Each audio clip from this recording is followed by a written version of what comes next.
Hello, everyone, and welcome to our final installment of Chainsaw Man Season 1. The last 6 weeks certainly flew by. I don't know about y'all, but they flew by like crazy. And I will be your host today. As always, I am joined by... Hi guys, it's Emily. Excited to be here. Excited to finish up talking about Chainsaw Man for now and eagerly looking forward to what comes next. We've got some Demon Slayer coming up next week, which is super exciting. And hopefully we've got a Chainsaw Man movie before too much longer. So we'll be back before you know it with some more Denji and friends. But for now, let's talk about these last two really, really great episodes. God, I love this episode. This episode, we're going to talk about episode 11 so much for so many reasons. It's so creepy and cool. So I'm very excited for this. Also looking forward to getting Zenitsu's backstory in a couple weeks. So there you go. Super excited for that. For those who are listening for the Demon Slayer audience. We've got a lot of great things coming this season. I think people forget that the training arc is full of really good stuff. Anyway, we'll talk about that next week. We got to finish up our Chainsaw Man. And what a couple of episodes this was. Episode 11 starts with us meeting the future devil like we left off in the last one. And he seems rather light-hearted. Honestly, I was kind of surprised by the way he was talking to him. I thought he was going to be all mean and scary, and he was kind of a silly little dude. He has Aki insert his head into his gut. Side note, ew. But he did this so he could determine the contract and see what his future is. After a moment and a gasp, he says he wants to live in Aki's right eye. An interesting turn of events here. This scene, I think, is the highlight of season 1. And I think for so many different reasons, the future devil is literally the most rambunctious kind of thing. And again, we have this conceptual devil that we know is super powerful because of how abstract fear can be in itself. So you have this really contradicted character in the sense of they're so lighthearted on certain things. And when he says so first off, in English, the future devil said, "You go out in the worst way possible," which does not hit as well as the Japanese version that says, "Aki hayakawa, you die a most terrible death." So also a very good piece there. I just loved this entire scene. I think it's so chilling and daunting to know that our character that we've come to love and know so much about them has this horrible thing waiting, and there's nothing we can do to stop it. It's just so tragic. It's really sad. Yeah, I thought this scene was really interesting too. Like Hannah said, I was expecting this to be much more ominous, and yet in some ways, whenever things are kind of juxtaposed and it's this thing you expect to be scary and still kind of is, but it's portrayed as playful, is sometimes more interesting to me. For example, a horrific car crash scene, but they've got some fun 60s bebop music kind of thing going on. That's interesting to me. It's more interesting than if it was just the noises that you expect. So this playful future devil is, I think, a lot of fun, and yet it is still creepy. It definitely still feels ominous, but I think because it is taking everything so lightly, it's able to maintain that level of separation from whatever's going to happen to Aki, and it's just watching. It just is gonna sit and observe, which is kind of fun. We've definitely seen some characters kind of like this in other animes before that are I'm just gonna hang by and just watch whatever you do. A famous one that comes to mind for me is Ryuk in Death Note. Yeah. Kind of having an idea of what's gonna happen, but is I just want to observe from a distance because this is going to be interesting. As the audience, hearing that Aki's going to meet this terrible demise is heart-wrenching because we all love him and we don't want that for him. We also don't know when it's going to happen, but my thought is if this devil wants to live in his eyes to potentially see it happen from Aki's POV, then it might be sooner than we think. I don't think this devil would want to bother himself for too long. He's got other stuff to do, other futures to go see. For some reason, Aki has piqued his interest, and we're gonna have to watch along with him. But he sees a great sense of irony and humor, I think, in this. He thinks it's funny, whatever's gonna happen, and that makes me scared. Makes me speculate about what it might be. I don't know. I've not read the manga, but it's probably going to be something absolutely heartbreaking for us. and for Aki. Yeah, I'm definitely setting myself with the expectation that Aki's going to die during the show. I don't see any way where he can get out of the situation that he's in, which is kind of tough because, and we'll talk about this later, it seems like he's getting more and more like okay with doing things in life, which makes him more and more lovable. So it's like, they're just gonna really make him more and more lovable, and then he's gonna die this awful death. But yeah, and interestingly enough, as you mentioned, Emily, the possibility that he might have less than 2 years to live, I did notice that he put his head in there for a very short period of time before the future devil was like, oh, I don't know, it's anime, maybe I'm just living in, my world of cope, and I'm trying to come up with every reason in the book for him to survive. But definitely seems like this devil just wants to go along for the ride, and it wasn't that big of anything that really Aki had to give up, compared to the other people, what they had to give up in order to contract with him. So I'm interested to see how much that develops in the future too. Anyway, we move on from that to see Power and Denji have leveled up, I guess, and Kishibe only wants to train them once a week. However, tomorrow they are doing a different kind of training, and they're gonna go try to take down Katana Man and the girl with the snake devil. I don't know if they've said her name at this point in the show. I think I know it now, but that's not really important. If they do fail this job, Power and Denji will be disposed of, and the special division disbanded. So I guess we trained, and now it's ready. It's time to go. Yeah, no pressure, right? Yeah, the stakes are definitely kind of high. The snakes are also high, if you will. Maybe, I don't know. But yeah, that's okay. We can cut that. I don't know. They've definitely we've watched them get stronger. They've had to get quick on their feet, and Kishibe clearly knows what he's doing. I don't think that he would necessarily send them on this mission with the intent that they're gonna fail. But Katana Man is tricky. However, he has been defeated technically once. Aki was able to land some good blows, but he has similar abilities to Denji, which makes it an interesting match. Hopefully, we will see more progress this time. Also, Power didn't do much last time, so maybe Power contributing will be able to get an edge up on them, but it seems like it may be a fairly evenly matched fight unless the progress is more than what we've seen on screen. Yeah, I liked kind of seeing them power up. It felt very nice to finally see our characters at a point where we think they're ready for something. Now, the stakes of the mission, I mean, I think this is kind of something we knew coming into this scene is or I guess really on any mission, that if they don't do their job, they're to be disbanded. So I don't know as much if it's being put into the hot water as it's always been that way, and you're just reminded of what's coming. So I think they might have had an understanding of that. What did that mean for Aki, though, if the special division's disbanded? I think that would be the biggest problem, is that he wouldn't probably be able to fight devils anymore.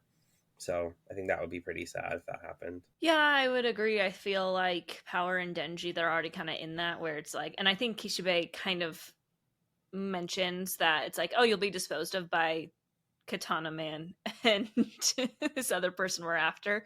Not necessarily that public safety will do. It's just you either win and we'll be good, or you lose and you die, which is kind of how it is anyway. It's go and win or lose and die.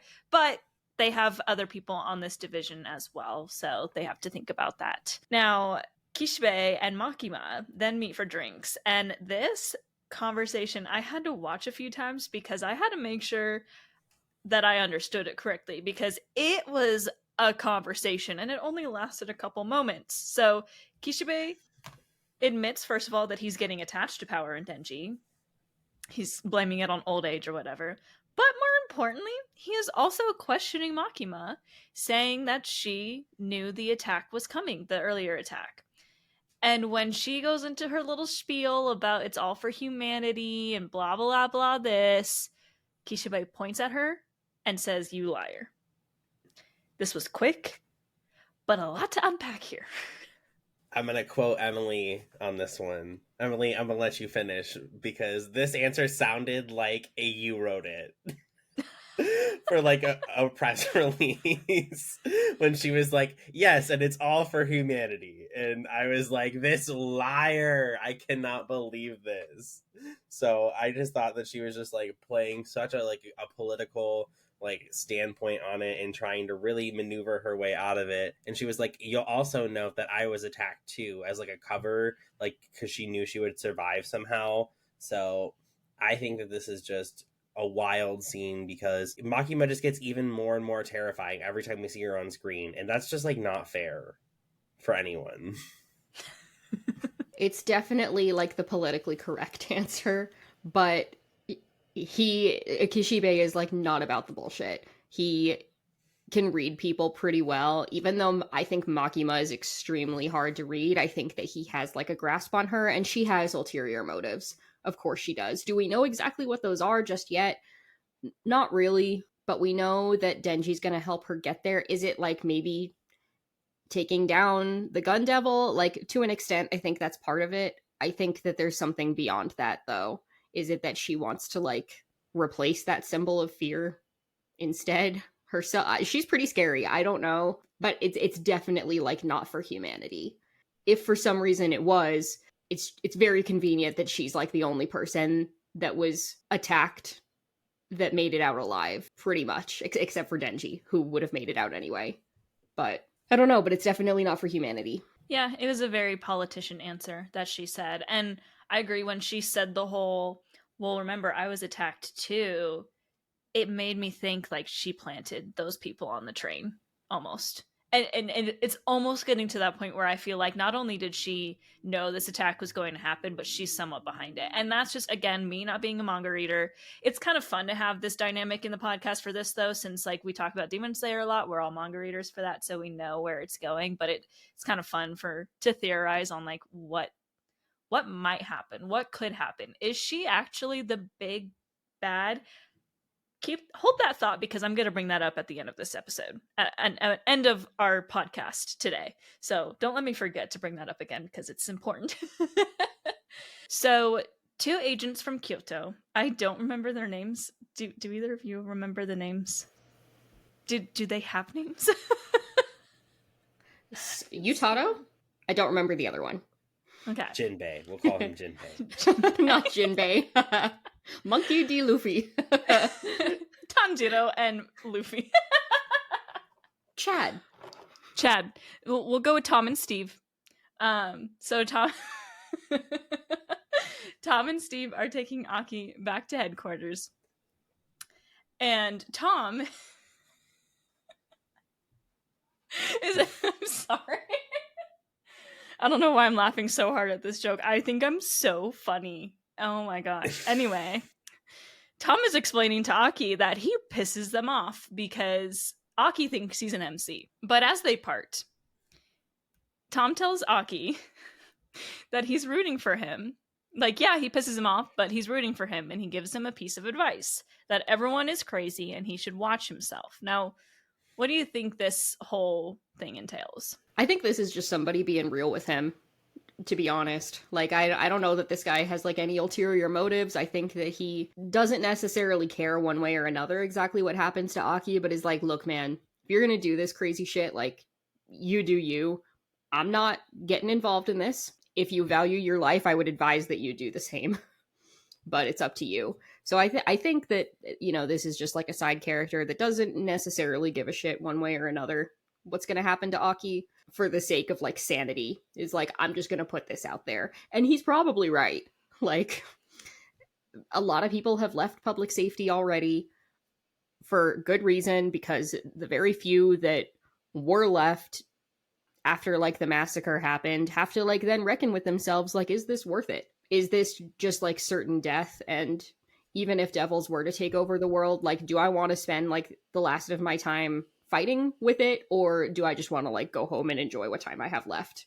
And if it was me, that would definitely be a question I'd have to think about. Not that I would be on this team in the first place, but it's almost like a question of sanity. And is Aki a little bit unhinged and insane? Probably. We've not seen that side of him too much, but I think that if he got the chance to go toe-to-toe with the Gun Devil, even if he wasn't gonna live by the end of it, like I think that we would see that crazy come out, and that's all that he's really hanging on for. And I think that he makes that pretty clear in this conversation too. Like, he's like, look, it doesn't matter.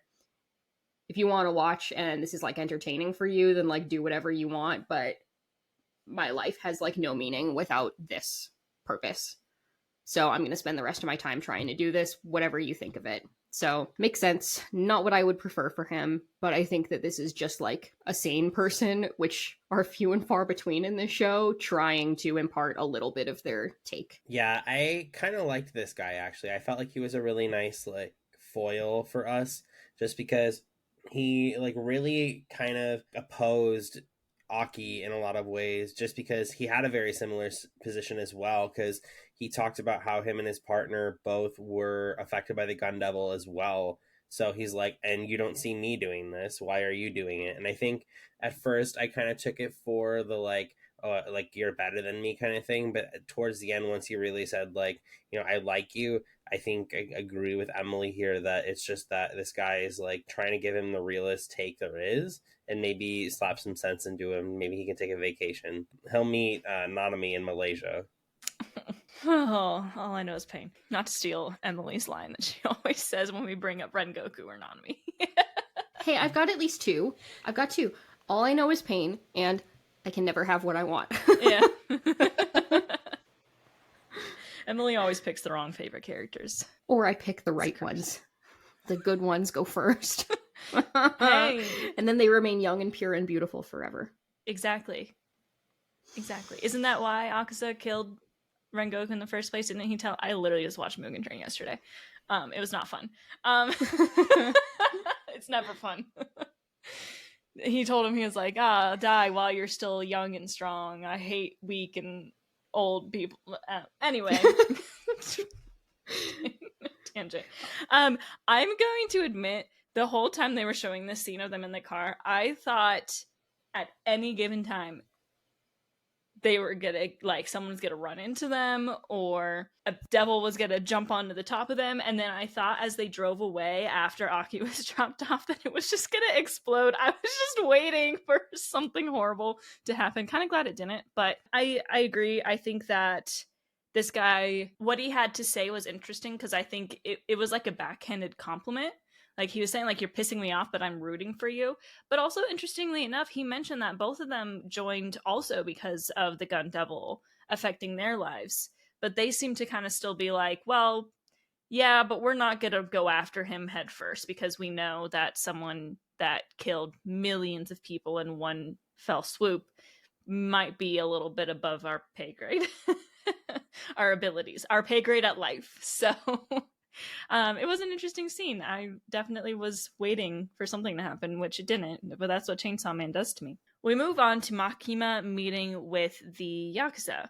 This conversation had a lot. So a lot went down. I just kind of want to talk over like what stood out to you the most, what you found interesting about it, because if we try and pick it apart, it's going to take way too long. I actually really liked the sound design of this scene, because if you listen in the background, like in the most important parts, or in like what I think is the most important parts, is the like moment where you catch Makima's eyes in the shots, and like there's this like dubstep music in the background. It's like kind of it feels almost out of place, but then like when you think of like who you're looking at and like the amount of fear and like adrenaline that probably goes through your brain at that time, is probably accurate to dubstep. So I think that the sound design of this scene is really cool in that sense, because it really like elicits a response of fear out of the viewer. Yeah, this scene was very eerie, obviously beautifully animated again, even if it's simple, and the sound design, like Brian said, was cool.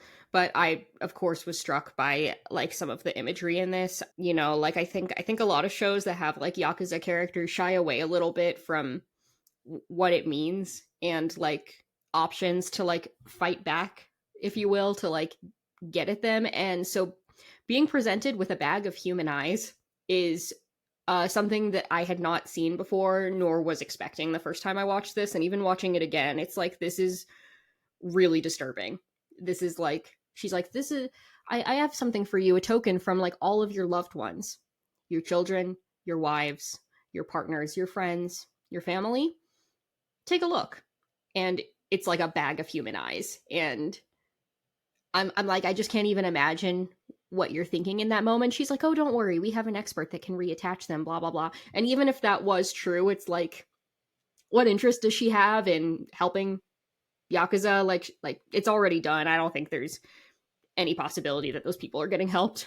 And some of them were probably completely innocent. And it's like, if you're going to go toe to toe with like a criminal organization like the Yakuza, that's like what you have to do to get through to them.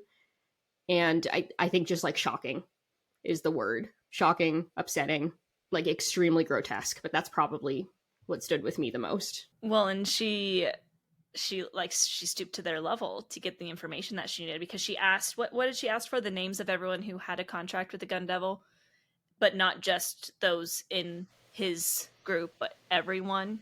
Yep. And then he was like, well, I can't do that because then I'm going to start a war. And she's like, well, do you want your loved ones to have their eyeballs back? I was like, oh, and that she like preemptively did that, like before he said no. Like she knew he was going to say no. She showed up with that bag, like she just carrying it around in her purse. Like, did she do that? Did she hire so? Anyway, surprisingly though, I mean, I think something that would definitely stand out to me was the guys like around her kind of started to threaten her, and she just looked at them, and what happened? Collapsed. And I was like, what is she up to? I want to know. Oh, it was so creepy and wild. Absolutely wild.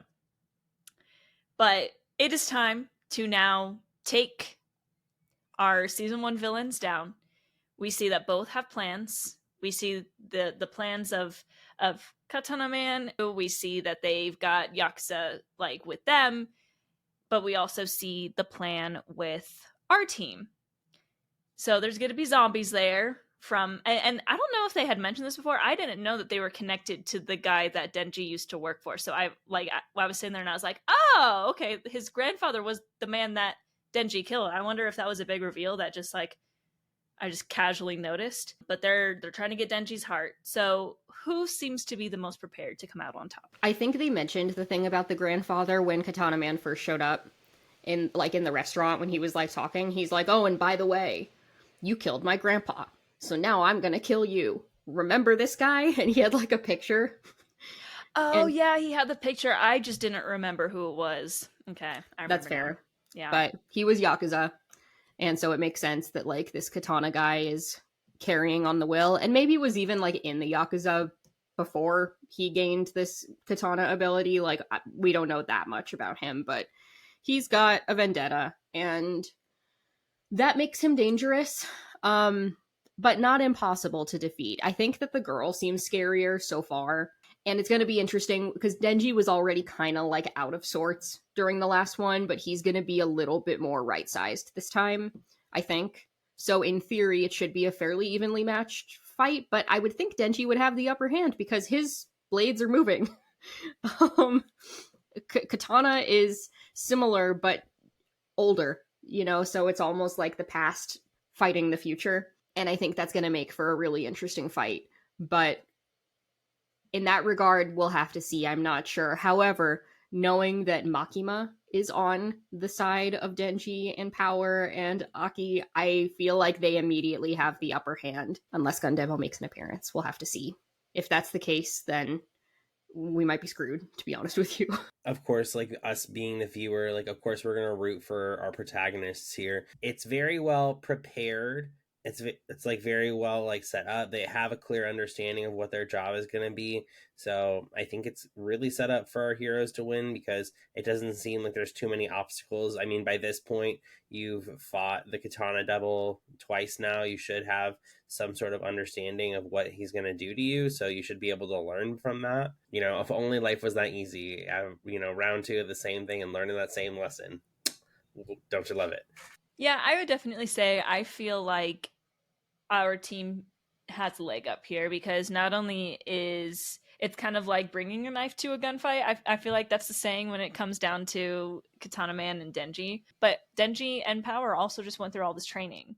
So, like, they're definitely stronger. And while we haven't really gotten to see how much stronger they are right now, I feel very trusting that they're going to be able to do this. But it's time to meet some new characters, as Kishibe is explaining. I guess, if I'm understanding correctly, these are all people that are members of the special division. We just haven't really met them yet. And they're all helping fight these zombies. So we meet the Shark Fiend, we meet the Violence Fiend, we meet the Spider Devil, and the Angel Devil. Who stood out to you the most? Okay. The Violence Fiend's character design was so cool. I loved it. I love how Kishibe was giving out descriptors of the like fiends, and he's like, the Violence Fiend. Usually the fiend is weaker than the devil itself. And then I was like, my like jaw dropped, and I was like, that's bad. He's like, we have to restrain him with poison gas. And I was like, holy crap.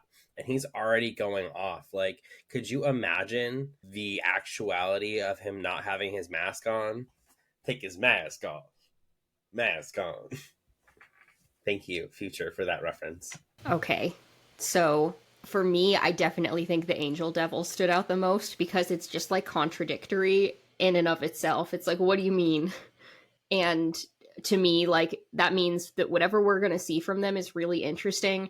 Also, this is probably the character I have gotten like some of the most spoilers about, so I'll just, throw that out there. But I also just think it's like so interesting anytime there's like some super androgynous character, which this character is, and I'm excited to see them in action. I like the descriptor of them as well, that's like they hold no malice or whatever towards humans, but you don't want to come in contact with it either because it means like certain death if you do.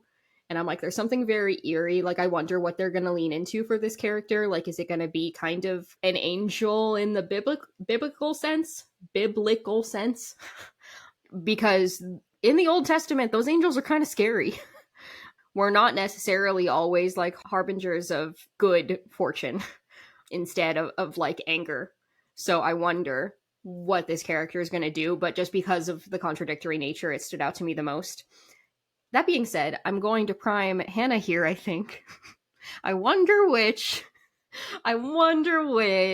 character stood out the most. And why was it? Because of their voice. I was like sitting here, I'm like, I wonder how long it's going to take for someone to say something, because it obviously the one who stood out the most for me is Shark Fiend, because I literally got to listen to Natsuki Hanai go, zombie, zombie,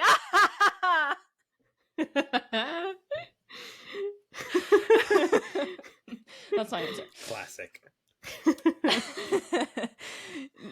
I mean, for real though. And I also find that Fiend really interesting. I don't really have any like spoilers on him. I just know that a lot of people say that that's their favorite character.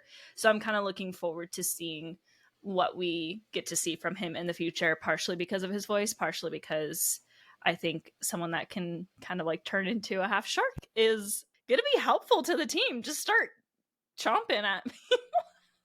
I don't know. Anyway, obviously he stood out the most, but I do want to give a shout out to the Spider Devil, since none of us mentioned it. Her design was really interesting, with like, it looked like a zipper in her face or something, and then she just like changed into a spider. Really, really creepy. If Jenna were watching Chainsaw Man, I 100% know that would be her favorite, probably, character. So I just wanted to give them a shout out. I know Jenna's not listening to this, but Jenna, if you decide to randomly listen to this episode, I was thinking of you. All right, so we got our time with these new characters. Really quick, just a quick introduction, but it is time for our group to split up. And immediately Aki finds himself confronted by multiple bodyguards. Suddenly, though, they all start having bloody noses and just collapse. And then it jumps to Makima walking out of that house that she was in, that she had met the Yakuza in, with a smile. Well, she demanded all of their names. And while we didn't see everything that unfolded after the eyes were presented, what we have seen her do before is take a bunch of convicts and have them speak names. And, well, we all saw what happened after that.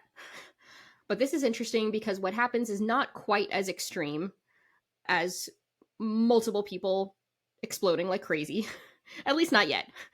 However, you can't help but wonder if it's related. But why? Because the thing that's still unanswered, I believe at this point, is like, what happened to those convicts?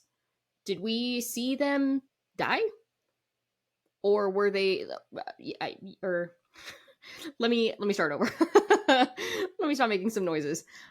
Did they die, or were they executed for taking part in whatever her ritual was? Like, were they a byproduct of that? Either way, I don't know that we ever found out, but I imagine that there would be absolutely no qualm with using Yakuza for a very similar ritual, because they would be on a similar, like, death row sentence should they be arrested and imprisoned by, like, the Japanese police. So is she using them for something less extreme?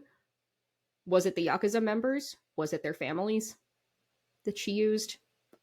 We don't know, and she's so damn scary. But I can't imagine that the two things are unrelated. I mean, yeah, if you assume that someone in that room made a contract with a gun devil too, like, that's an illegal contract. So really, this situation, I believe that it was the people in the room and not just the family members that she used in order to take out the bodyguards in front of Aki. It's a win-win for her. Like, you get rid of the Yakuza, you clean up the street a little bit, and you get rid of some other people who are interfering with our devil hunting. While it's not necessarily her job, her interest is still public safety, quote unquote. So it makes it look like she's doing her job here, so that way she can kind of get away with it. So that's my opinion on that. I think it's really just Makima showing what she can really do. Yeah, I mean, at the end of the day, what she did was extremely helpful to the cause of what we're cheering for as the audience. It was still painted as something very creepy, and it still makes me feel very nervous about what she's up to, because we still don't really know. Like, we see what she can do, we don't know really how that works, what, like, who she's contracted with or whatnot. So we keep not really peeling back onion layers. Maybe we're adding layers to the onion, making it more complicated. All right, so we're closing out episode 11 here. Aki moves on to face off against the girl with the snake devil, but she also has inherited the ghost devil. And it seems like Aki can't really shake his emotions and is actually quite easily taken down. We end the episode with his eyes rolling back as he loses consciousness due to the ghost devil strangling him. Oh no? Arnar, Hanar. Oh my god. Arnar! Oki, he's getting strangled. Arnar. Arnar. I'm Down really under. sorry to anyone. Yeah, I'm really sorry to anyone down under. That's, oh my god, I don't think that helps saying down under, but it's fine. Yeah, so this is not good. I was like, damn, that ghost devil was really going after it, huh? And he was doing really good. I didn't understand why he didn't use the power of the future devil to begin with, let alone that fight scene nonetheless was still really breathtaking, watching Aki just like bob and weave through the ghost devil's hands. Like, it was really cool to see. Even though he's losing right now, it is still cool to watch how quickly he's able to move and really still stand a little bit on his own 2 feet. This was rough to end the episode this way. Obviously, we know that this was like Himeno's contract, and so to see it alive, although it's a ghost devil, so I guess it makes sense that it would be able to come back even after it is, like, quote unquote killed, or like at least regenerate from the hand that we last saw. It makes sense that Aki would be overtaken by, like, a sense of grief, because all he's really known in the context that we have gotten to know him is grief. He's, like, lost literally everything. So this is pretty rough to watch, and I just hope that he'll be able to snap out of it. I don't know. Like, the guy was telling him, he's like, you're acting like the main character in a shonen anime, which was, like, a fun little nod. But now it's like, is he gonna need Denji or Power or somebody to come, like, wake him up and, like, snap him back into reality so that he can fight in that true shonen moment? We're gonna find out. Yeah, I'll admit I wasn't nervous here, because the future devil just told him that his end is going to be, like, the absolute worst. Getting strangled sounds horrible, but I don't think there's something's gonna happen here, and he's not about to die right now. This isn't the end. I don't think the future devil would even remotely have any desire to see something like that happen. Boring. That's what I was thinking. Like, as bad as that sounds, I'm like, yeah, he's fine. Something's gonna happen. But we'll move right into episode 12 because, kind of like you just mentioned, Emily, Aki does have his very own Shonen MC moment with his life flashing before his eyes. We see a flashback to him with Himeno once again, and we find out that he was actually underage when Himeno was offering the cigarette, and when he said, like, this will be my first and last cigarette, he then says, I'm underage or whatnot. So she takes it back and says that she will give it to him when he's ready to develop an addiction.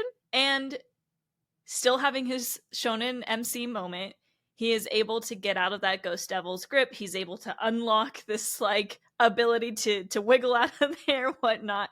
He slices like all of her hands, and then it offers him the cigarette with the words "Easy Revenge" on it.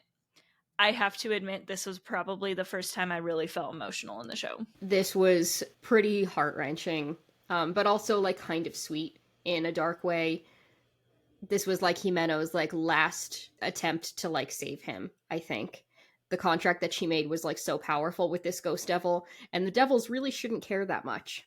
In theory, one way or another, it's like it's a contract, it's a business proposal, and in theory, like if this ghost is going to get taken down by Aki, it should be fighting for its own life, or at least serving its new master. But for some reason, this ghost devil has loyalty still to Himeno and is giving him this sign that like she's still there with him. She's still like trying to protect him even after death. And it definitely is very emotional. I don't know if heartwarming's the right word because the scene is still like really sad and it's still a fight, but there's something lovely about this love that she had for him, and that he's being made aware that he is still being protected even from the beyond. So I thought it was a really, really nice touch. Yeah, this was really cool. Now I'm gonna be I'll be the one to say it because I'm not afraid to say this. I didn't understand why Easy Revenge was written on the cigarette. It makes no sense to me. So if either of you could explain that to me, that would be nice. I would like that as well. I especially was wondering why she wrote it in God. English as well. I think that it's a little bit up for interpretation at this point.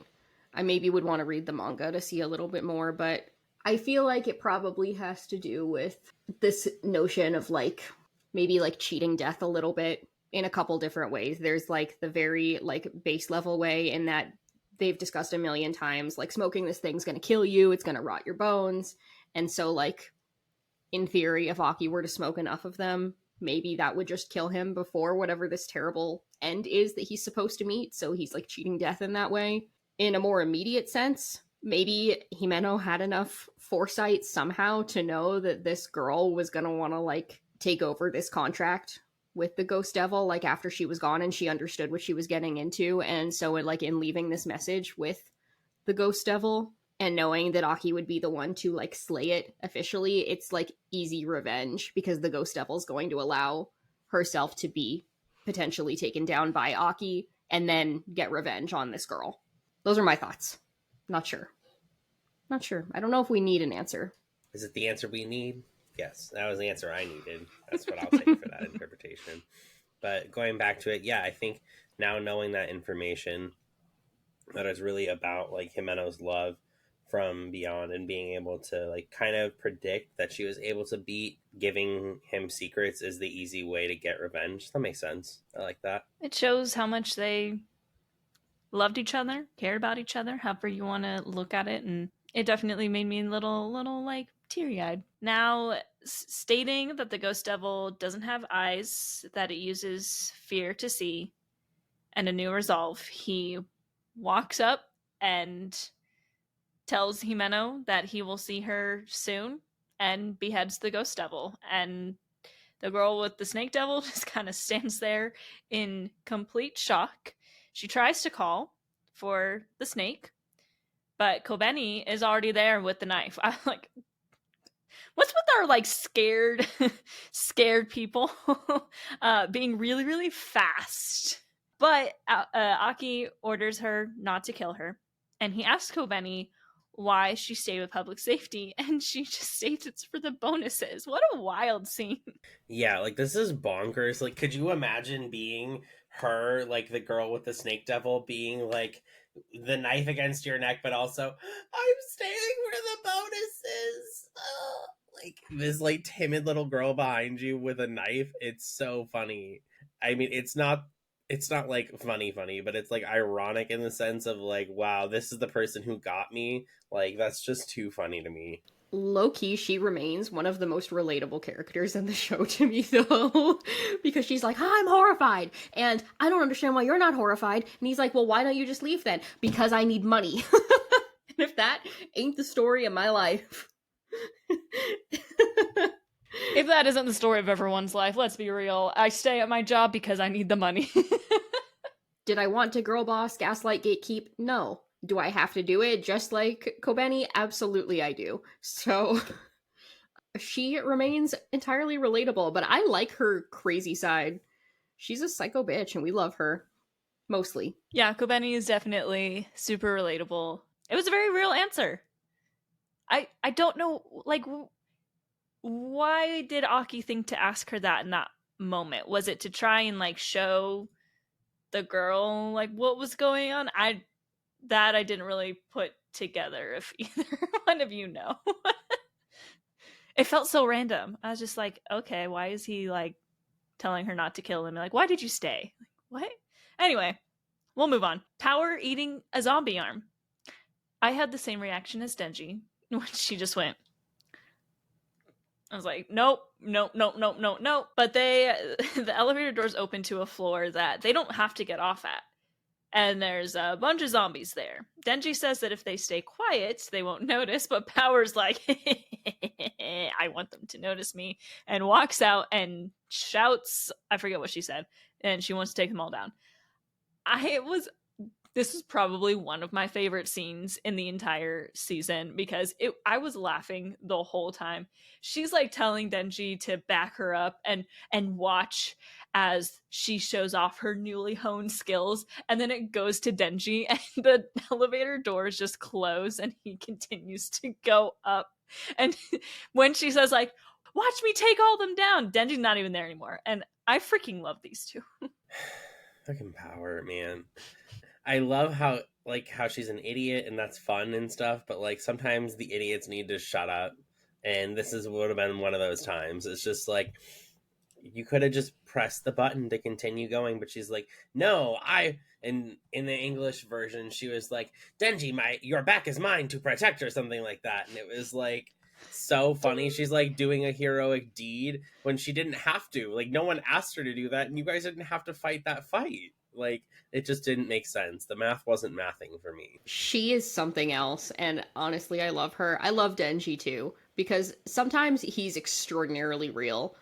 She never is, but I kind of love how Delulu she is about everything.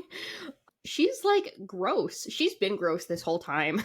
We have seen her like all nasty on the toilet. We're seeing her now and she's eating like literal decayed body arms, and she's like, everyone will tell the tale of my bravery. And he's like, no. Anyway, good luck with that. See ya. And she's like so invested in what she's doing that she doesn't even really notice that he's like not still there with her. But he's like, click, click, click, click, click, like the elevator button. The closed door. He's like, no, I'm gonna nope right out of here.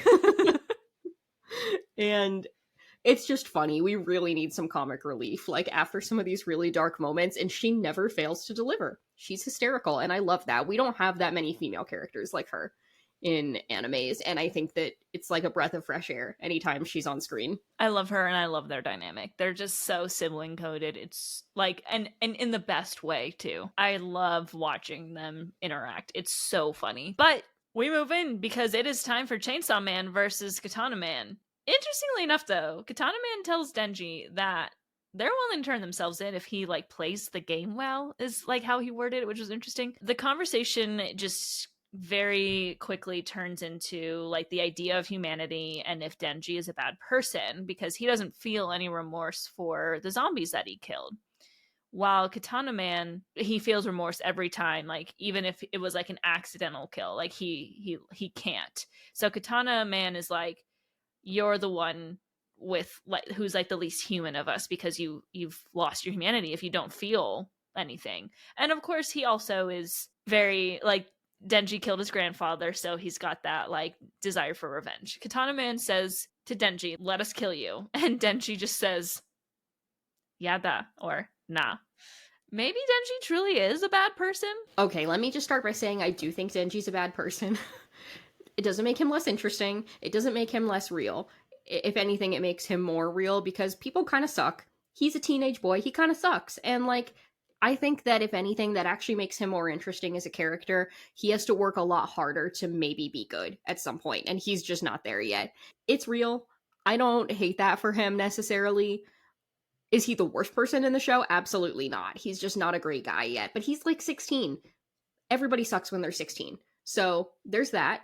Do I think that he's a bad person for not letting Katana Man kill him? No. That has nothing to do with it. And this guy's fooling himself if he thinks that he's like losing that much sleep after being in the Yakuza anyway and like making deals with the gun devil. Like, no. This guy doesn't get to preach like moral superiority over Denji and like expect him to actually feel anything from it. And Denji's, I think, smart enough to know that. Or even if he's not, he's like, I didn't come all this way just to like let you get off the hook with this easy. So no, I don't think that this is why Denji's a bad person.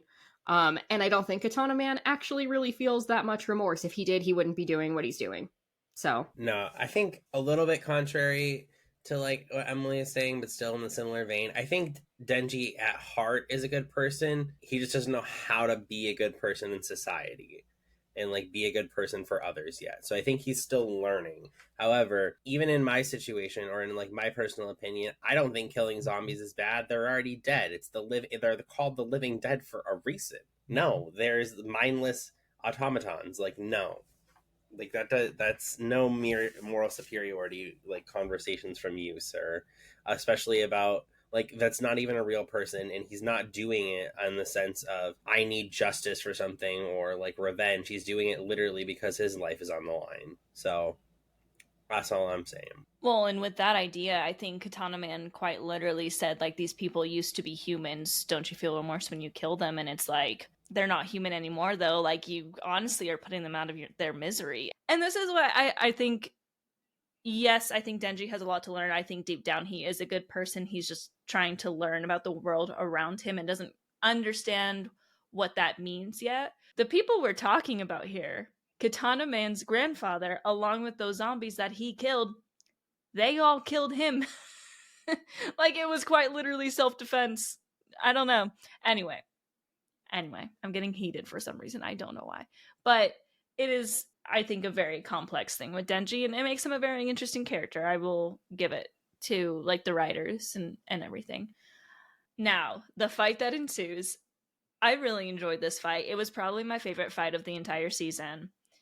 But I rewatched this episode yesterday. I also rewatched Mugen Train yesterday for my annual rewatch of Demon Slayer before the season starts. But there was another fight because I'm also watching Bungo Stray Dogs for the first time. And literally episodes that I watched yesterday, there was a fight on a train. Trains make for good battlefields. You got to give it to it. It's great training grounds. Boo. Oh, Lord. I can't believe I came up with good. that on the spot. Wow. He'll be here all week. Okay. Oh, man. Yeah, no, this was so cool watching this happen. It kind of gave you vibes of like the intro scene where Denji's like sliding down the front of the wall and stuff. Like that was so cool. So I feel like this is kind of like owing to the intro a little bit, and then looking at like the way Katana and Devil are moving, like I don't know how well it can be stated, but like Mappa does so well with these things. And then again, we have like this really cool dubstep track in the background. Like I love that these like fights are backed by like modern music. It's so cool to see like some contemporary stuff in there. Overall, this fight just really like tops the tier of the cake. This fight is really well choreographed, and any fights on trains are always so iconic because of like the blends of different kinds of motion. There's like the motion of like this moving vessel that they're in, and then obviously whatever's happening, and usually the poor passersby that are just there already. And some of the best scenes ever have taken place on trains. Like Mugen Train, of course, is like pretty famous in the anime world, but I'm even going to take it a step outside of the anime world.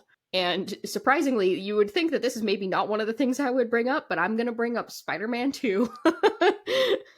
Where he is saving everybody on the, like, that is like one of the most iconic fight scenes and like rescue sequences. And part of it's because like in that case, the bystanders like step up a little bit and it's like really heartwarming. This is kind of fun because it's like the opposite of that. I mean, like, what would you do if you saw like a guy that's literally made of chainsaws like drop through the ceiling of the train that you just happen to be on during like rush hour traffic? It's like, oh fuck. Like like it is just another day. Just another day. I get emails every single day, and now I'm here. And that you're like, okay, chainsaw. And then there's like this guy that's also katanas. You're like, well, like, what are you even gonna do except like just resign to your fate at that point as like the passersby? But this is where Denji actually kind of steps up for a minute, and he's like trying to kind of help this lady that's on the train. So, like, maybe as close to, like, a hero moment as he's gotten, aside from, like, saving power, but at the same time, not sure that there is, like, a strict ulterior motive that it's because he wants to squeeze this random lady's boobs.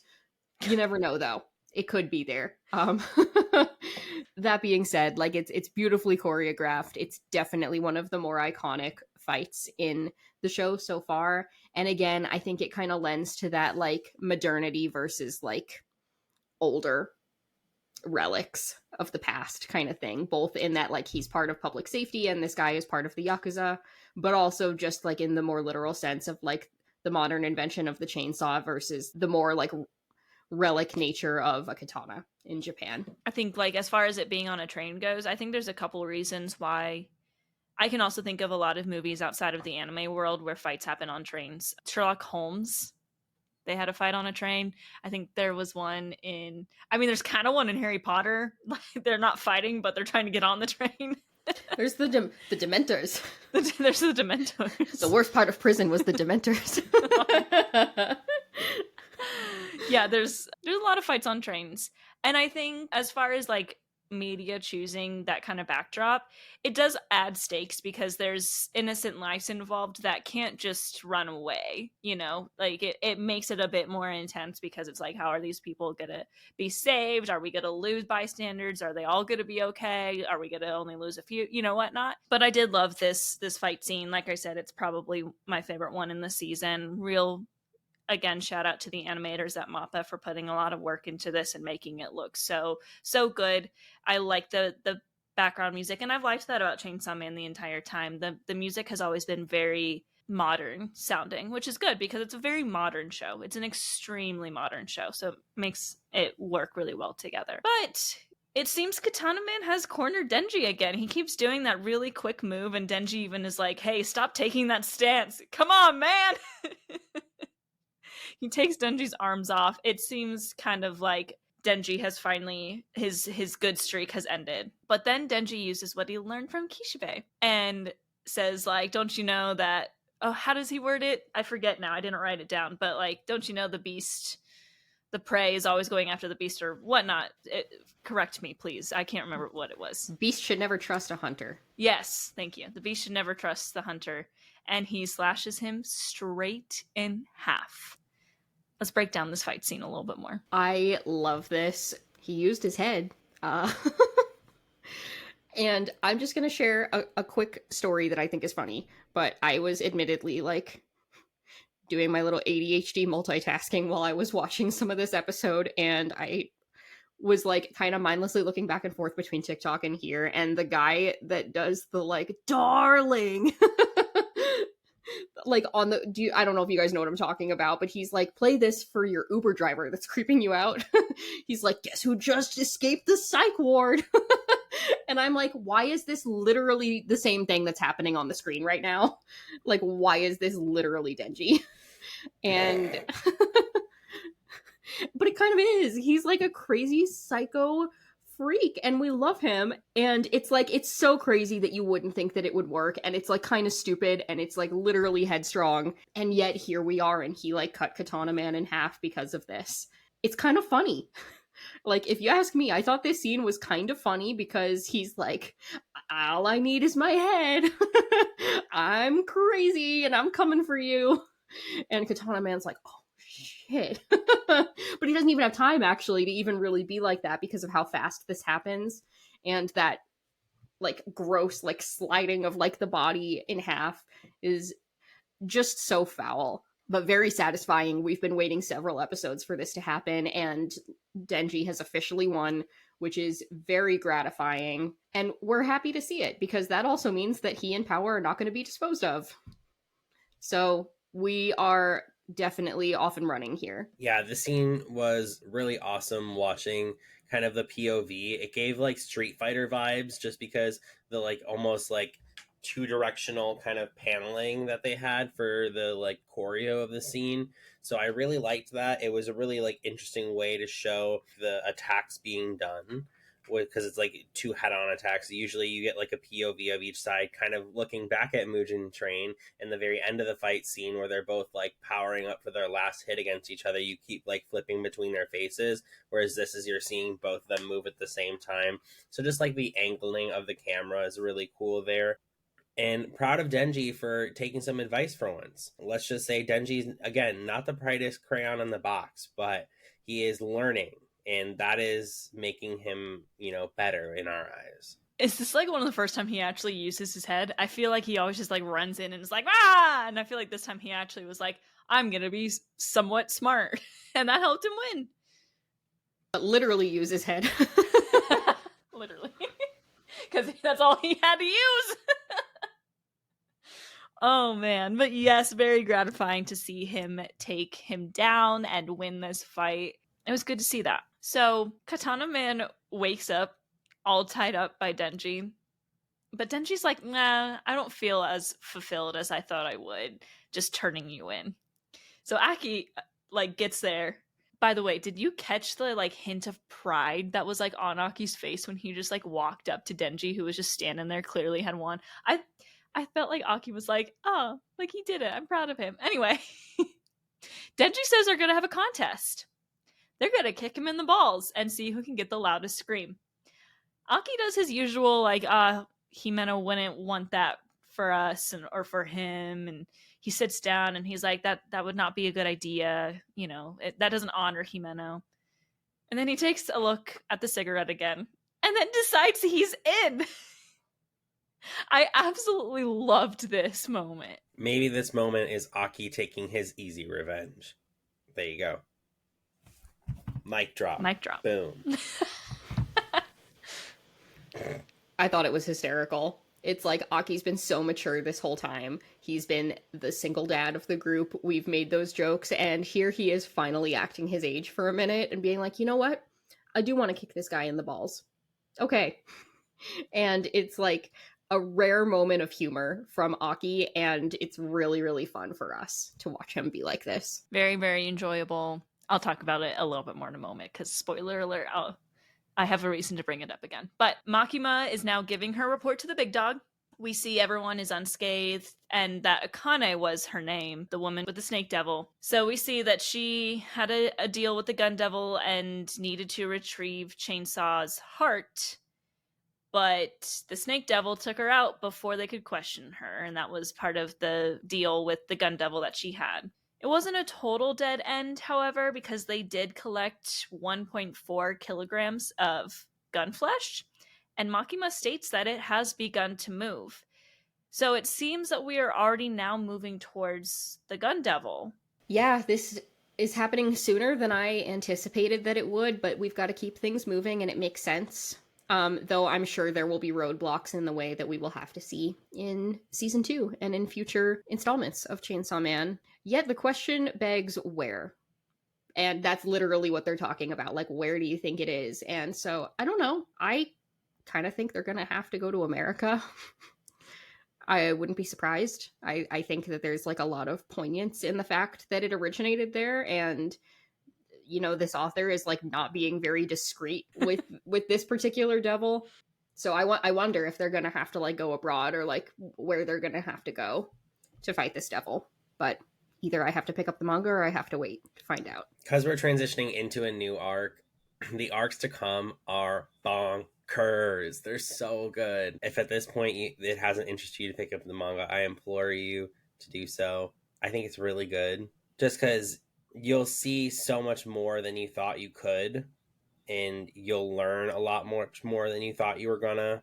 So I think there's just so many things to like about what's coming. I definitely am excited for the Reze arc that we'll be having soon, shortly. But with the Gun Devil is tricky, right? Like, he's got, like the Steve and Tom guy said, he's got millions of bodies on his count. What are you going to do about it? What is Denji going to do about that? We don't know.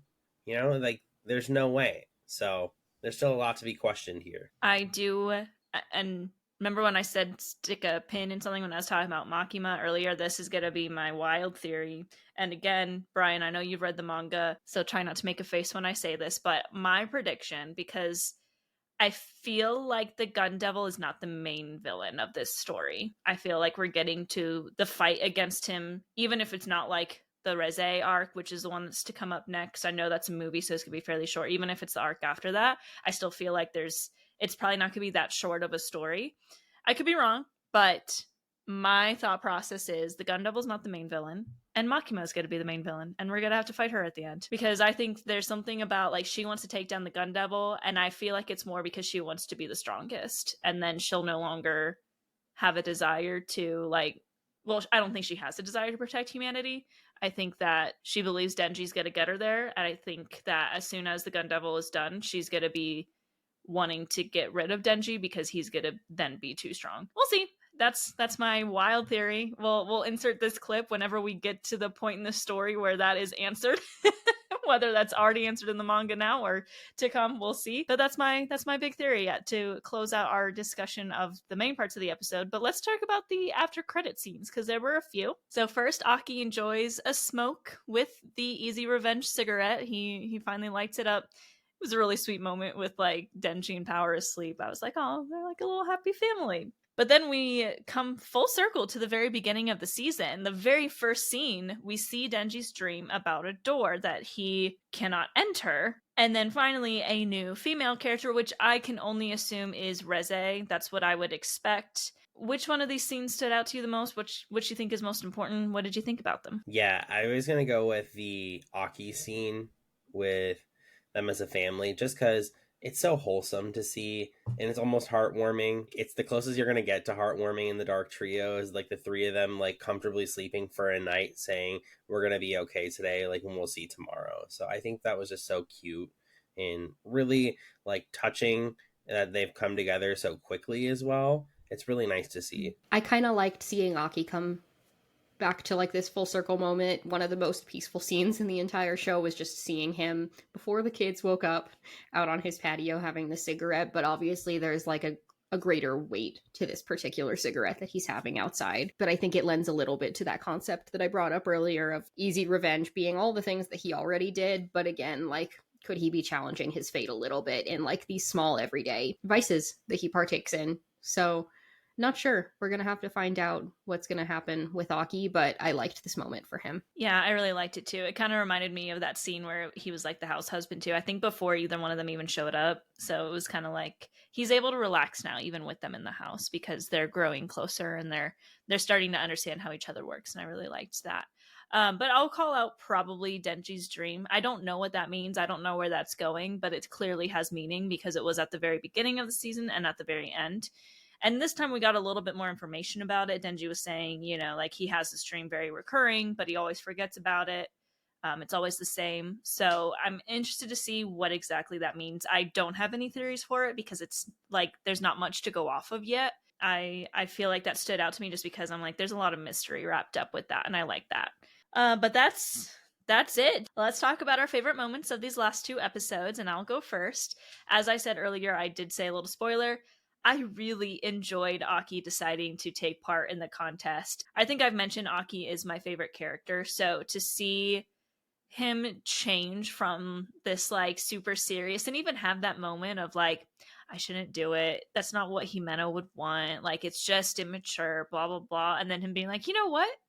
I'll be immature for once. And just the way he did it, too, he was just, like, rolling up his sleeves and saying, like, so what do I win, by the way, if I win this contest, if I make him scream louder? You can see the connection between him and Denji a little bit more too. Like, they're really getting to know each other well. I loved everything about that scene, and it brought me just so much joy. It's a really sweet moment. I guess not so much for Katana Man, but there are some really good moments between both of these episodes, so it's kind of hard to pick. Honestly, I love laughing in this show. Like, I know there's a lot of dark stuff going on, but there's a lot of really good comedy too, and I actually really loved Denji using his head to like slice this guy in half.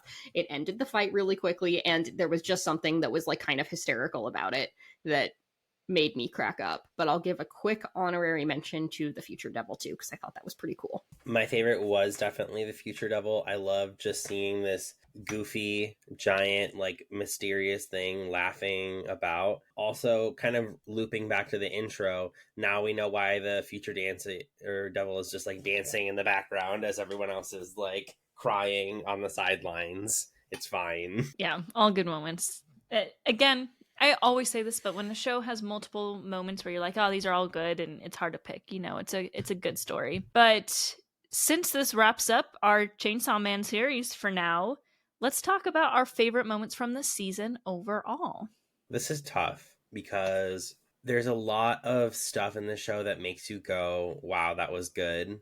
But I'll expand upon my answer from today's episode because I think the meeting with the Future Devil is one of the best scenes. I kind of prefaced it in my answer in the very beginning, and I'll loop back to it now. But like, this scene is so interesting because you have this monster, and monsters are typically usually something you're supposed to be afraid of, right? And we've talked about in the ways in which like the music and the setting can affect your perception of an event as a viewer. And so now we're seeing this like giant monster who's very playful, who's almost like, he kind of reminds me of that one, the face stealer from Avatar: The Last Airbender, the way he like almost toys with his victims a little bit. And so there's this like high stakes pressure here that's prefaced by like this buffer of like, no, we're just playing, I'm just about to read your future, it's fine. I remember because like that's what made me want to read the manga, is that line like, Aki Hayakawa, you die a most terrible death. Like, that's what caused me to pick up the manga, and I was like, I need to know what happens. There's a lot to pick from because the show is really well done, and as we've said several times in all of these Chainsaw Man episodes that we've done, this really, I think, is Mappa at their absolute best. Between the pacing and the animation and just like the overall quality of the production and the story. Even if the story is kind of simple so far, I actually don't think it's that simple, personally. Is Denji's goal as the main character kind of simple right now? Sure. I do think it's going to evolve as he becomes less simple as well. But there's a lot going on. There's a lot of moving parts. And I think for me, it's I don't know if I even can pick a favorite moment because the whole show is really, really excellent. So I'll give instead the moment that I think is going to stick with me the most from the whole season. And it's got to be Makima getting back up on the train after being gunned down. And like that moment of horror and the use of silence in that scene was really remarkable and haunting. And it's, of everything in this season, I do think it's going to stick in my mind the most as maybe the scariest moment of the show, and the moment that for me solidified her as a real contender for that big bad at the end. Definitely agree. I thought about counting that whole sequence as my favorite part, even though it was like really bad because people were just like being killed off really quickly. I still really enjoyed that scene and the style in which they did it. But I'm just going to say and I know, I guess I could have counted this as my favorite from the episode because this is all like pertaining to the episode we watched at the end here. But the entire sequence of that final little battle, taking them down, just not just Denji versus Katana Man, but like Power doing her thing, Aki doing his thing, the introduction of the characters. I really, really enjoyed that entire sequence, and I like did not want to look away for even a moment when I was watching that entire thing. I think, like I said, I think those fight scenes were probably Mappa at its best. So very much enjoyed that. All right. But that's all we have for Chainsaw Man, and that is it for that show for now. Very, very excited to see you all next week for Demon Slayer to be back on our screens. But don't forget to subscribe to our channel if you're watching this on YouTube. Leave a comment and we might answer it in a future episode. Also, don't forget to like the video. If you're on Spotify podcasts or Apple podcasts or anywhere that you listen to podcasts, don't forget to download the episode, give us a 5-star rating, and respond to that Q&A, and we might answer it in a future episode. We're also on social media, Instagram and TikTok at Hashira Half Hour and X at Hashira Half. We'll see you all next week for Demon Slayer, but for now, our final Kon. Cone. Colm.